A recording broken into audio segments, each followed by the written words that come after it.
Hello and welcome to the new season of the Drawn and Redrawn, the Making of India's Internal Boundaries podcast. This is a part of a larger India State Stories project that explores the evolution of India's political and administrative boundaries. This project is an undertaking by the Centre for Legislative Education and Research at Flame University in Pune. In this new season, we embark on a journey through the fascinating histories and narratives of each Indian state and union territories, exploring the pivotal events, influential personalities, and societal transformations that have shaped the subcontinent. In this 21st episode, let's look at the story behind the formation of another northeastern state, Nagaland. This episode is based on a corresponding article written by our team at India State Stories. These articles have been converted to audio conversations with the help of Google's Notebook LM. You can find the relevant article link in the show notes. Now, let's dive into the conversation. It is good to be back, and frankly, if there is one region that challenges the very definition of how we draw lines on a map and why, it is the one we are covering today. You aren't kidding. We're heading to the far east of India today, Nagaland. And looking at the research, this isn't just a story about, administrative borders. No, not at all. It feels like a story about a land of dreams that had to endure this massive, often violent transformation just to define what it is. That is precisely it. It's a story about the friction between geography and identity. Here's the paradox I want to start with because it really jumped out at me. We are talking about a region that initially fought tooth and nail not to be on the map of India at all. They wanted to be completely separate. Exactly. Yet today, not only is it the 16th state of the Union, but its internal map is, it's fracturing faster than almost anywhere else. It went from just 3 districts to 17. It's like the map makers never sleep there. Right. So that's the core tension we need to unpack, isn't it? I think so. Our mission for this deep dive is to connect those dots. How do you go from a demand for total exclusion to a state that is hyper-fragmenting its own internal administration? Because every time they draw a new line in Nagaland, it is not just bureaucracy. It is an assertion of identity. It's a specific group saying, we are here and we matter. So let's trace that identity back. Back to the source. Before independence, most people assume the political story starts in 1947. But the research points to the Naga Club, way back in 1918. Which feels incredibly early for that kind of political organization in the hills. It really does. And the context is fascinating. You have to remember, this is just after World War I. The British had recruited thousands of Nagas into the labor corps to serve in France. Okay. These men left their isolated villages, traveled across oceans, saw the modern world, and most importantly, they saw themselves as a distinct group compared to everyone else. It wasn't just a social gathering. This was the birth of a kind of national consciousness. Exactly. When they returned, that shared experience crystallized into the Naga Club. It was the first time these disparate tribes who, historically might have been at war with each other, began to articulate a shared political future. And that articulation got very specific, very quickly. It did. You're referring to 1929, the famous memorandum. The Memorandum to the Simon Commission. This is really the key insight for this entire era. The Simon Commission was a British group sent to study constitutional reform in India. Right. And the Naga Club met them and essentially said, thanks, but leave us out of it. Leave us out of it. Wow, that is a pretty stark message. It was explicit. They argued that their social structure, their ancient laws, their entire culture was so distinct that they shouldn't be lumped into the emerging Indian constitutional framework. They feared they'd just be swallowed whole. Precisely. That is a bold stance for 1929. But as we roll toward the 1940s, the world is changing fast. The British are clearly on their way out. The Naga Club then morphs into the Naga National Council, the NNC. Did the goalposts shift with the name change? Briefly, yes. Under the leadership of Inti Ali Ba'ao, the NNC initially floated the idea of autonomy within Assam. Okay, so a more moderate position. It was. They were trying to find a working relationship. But political gravity in that region is strong. Very quickly, the sentiment swung back to that original hardline desire for self-determination. Which brings us to the friction point. 1946, independence is on the horizon. You have the NNC saying, we want out, and you have Jawaharlal Nehru in Delhi. What was his read on the situation? Skepticism, mostly. In August 1946, Nehru looked at the map and the economics and essentially asked, is this viable? He wasn't necessarily being hostile to their culture, but he was a pragmatist. He questioned whether the Naga territory landlocked, with limited infrastructure, could actually survive as an independent entity. Valid questions for a statesman, sure, but I imagine that was interpreted as a dismissal by the NNC. It definitely fueled the fire. But there was a moment, a massive what-if in history. In June 1947, the Haidari Agreement. The 9-point agreement, which involved the governor of Assam, Sir Akbar Haidari, and the NNC. Correct. On paper, it looked like a breakthrough. It recognized the NNC's authority. It promised significant autonomy. It seemed to address those fears of being swallowed up. But it fell apart. It fell apart over a single catastrophic ambiguity. Let me guess the fine print. Clause 9. The Nagas believed Clause 9 gave them the right to declare independence after a 10-year trial period. The Indian government did not read it that way. Oh. They saw it as a review of the administrative setup, not an exit clause. That is a huge gap in understanding. We can leave in 10 years versus we will check how things are going in 10 years. Exactly. And because of that gap, the agreement was sidelined. The Constituent Assembly in Delhi instead proposed the 6th schedule, which provides for autonomous councils in other parts of the Northeast. Right, but the NNC rejected it. They didn't want a schedule within the Indian Constitution. They wanted what they believed Haidari had promised them. And when diplomacy fails, hardliners tend to rise. This is where Angami Zapu Fizo enters the chat. Fizo is the pivot point.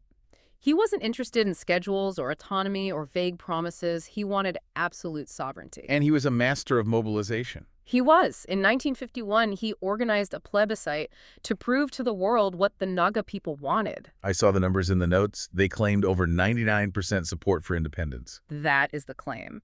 Now, historians debate the methodology, but even if you account for some bias, it demonstrated a monolithic block of opinion that Delhi couldn't just ignore. It showed Fizo had the streets. Absolutely. But the reaction from the center wasn't to open a new round of talks, was it? No, it was to tighten the grip.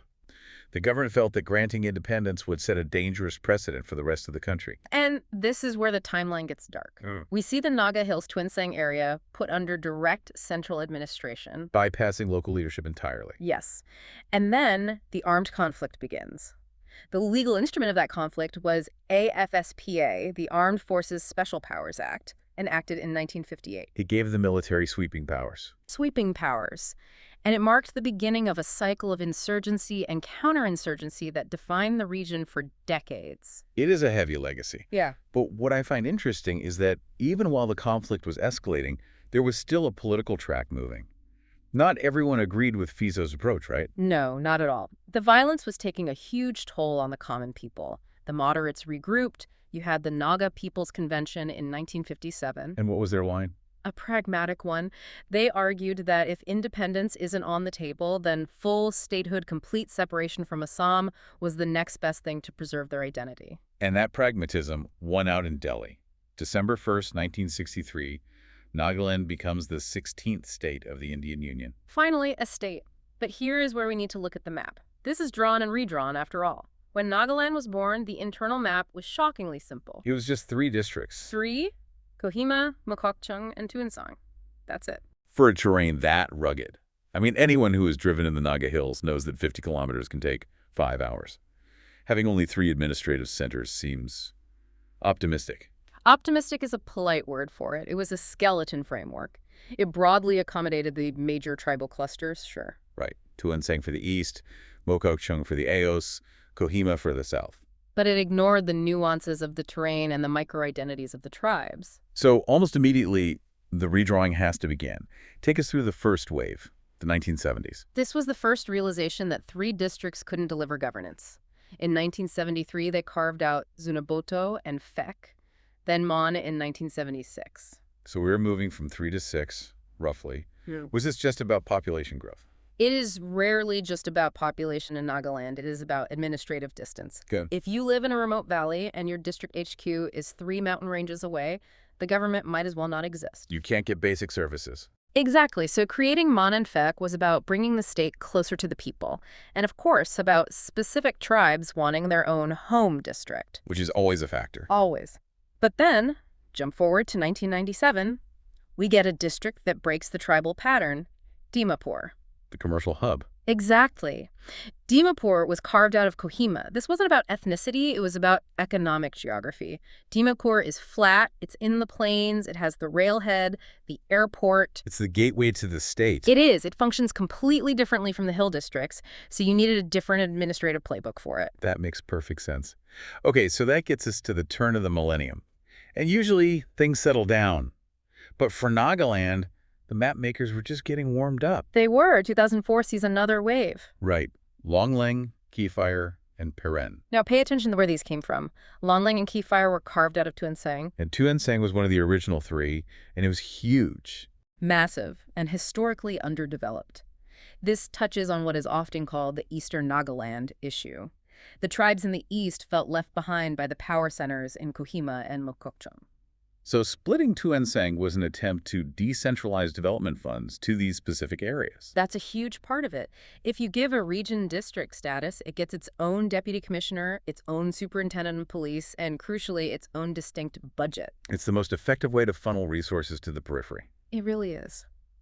That brings us to the modern era, and honestly, I look at the timeline. The last few years have been an absolute blur. The map has been fracturing at hyperspeed. It really has. Between 2021 and just recently in 2024, the district count shot up from, 11 or 12 to 17? In 2021 alone, we got 4 new ones: Jamukadima, Newland, Noklak, and Seminyu. Followed by Shamatur in January 2022, and hot off the press Maluri in October 2024. Maluri, the baby of the family, carved out of Fic. Yes, so we have gone from 3 to 17. What is driving this sudden explosion? Is it just political appeasement? Well, it's a mix. We can't be naive. There's certainly political management involved.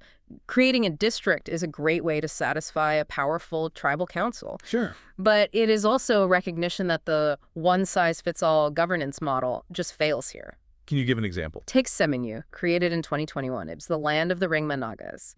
For decades, they were a subdivision under Kohima, but they have a distinct language, distinct customs. So becoming a district is a validation of that identity. It is. It puts them on equal footing with the Angamis or the Aos. It validates them on the map. It says, we are here. And again, it gives them direct access to funds. But we have to address the elephant in the room. While all this map making is happening, the political conflict we discussed at the start didn't just vanish, did it? No, and that is vital context. We cannot view these administrative lines in a vacuum. The insurgency evolved. You had the Shillong Accord in 1975. Which is very controversial. Extremely. It was rejected by many hardliners. That rejection birthed the NSCN, the National Socialist Council of Nagaland, in 1980. And then the NSCN itself split into factions. Primarily the NSCN, IM, and NSCN-K. Right. So when a new district is drawn today, it is happening against this backdrop of decades-long negotiation for peace. So lines aren't just for efficiency. They also act as a safety valve. They help manage internal tribal tensions so that the broader peace process isn't derailed by local grievances. That really complicates the narrative. It isn't just about making the commute to the government office shorter. It's about stability. If a tribe feels marginalized and underfunded, that is a recipe for unrest. Giving them a district is a way to integrate them more firmly into the state structure. So to bring this home, we started with the people who wanted to be left alone. They fought a war for that distinction. They achieved statehood. And since then, they have spent 60 years meticulously carving their land into smaller and smaller pieces to better reflect those same distinctions. It is a fascinating evolution. The takeaway for you listening is that in Nagaland, geography is never neutral. A line on a map represents a tribe, a history, and a claim to resources. The shift from 3 to 17 isn't bureaucratic bloat. No, it is the state trying to catch up with the complex reality of the people living there. Which leaves us with a final thought. We're recording this after the creation of Maluri in late 2024. We are at 17 districts. But given how much district status equals recognition and money, are we done? That is the question worth pondering. Is the map finally settled, or will the desire for local autonomy mean we'll be seeing an 18th or 19th district soon? Something to watch. The map of Northeast India is often more fluid than we think. It's not just static shapes, it is a story in motion. Absolutely. That's all for this deep dive into Nagaland. Thank you for listening, and we will catch you on the next episode of Drawn and Redrawn. Goodbye, everyone.